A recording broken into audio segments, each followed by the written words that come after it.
Mastering reading comprehension, using outlines to excel. Hello learners, welcome back to our English language learning series. In today's video, we will dive into an important reading comprehension strategy, using outlines to answer reading comprehension questions.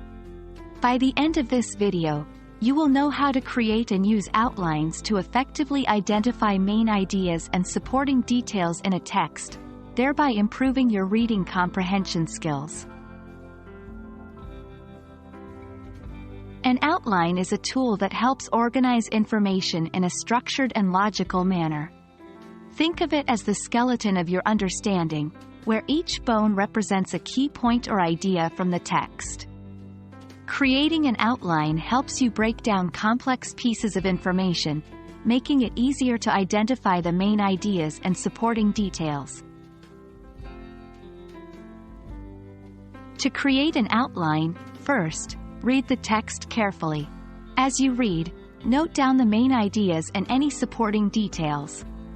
The main idea is usually the key argument or point that the author is trying to convey, while the supporting details are examples, facts, or pieces of evidence that back up the main idea.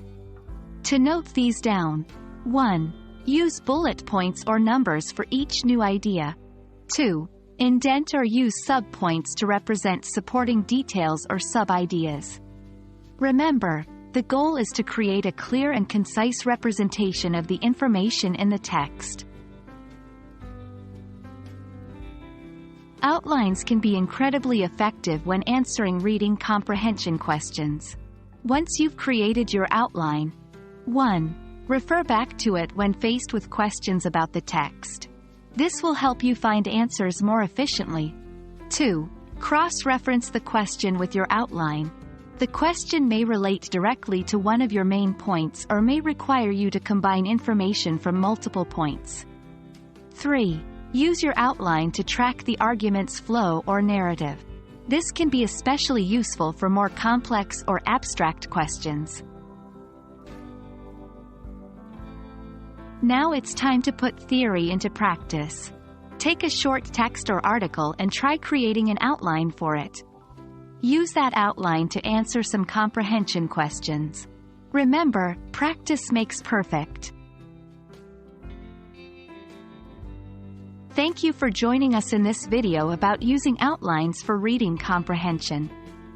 I hope that this strategy proves useful for you in your English learning journey. Keep practicing, stay organized, and see the improvement in your reading comprehension skills. See you in the next video. Happy learning!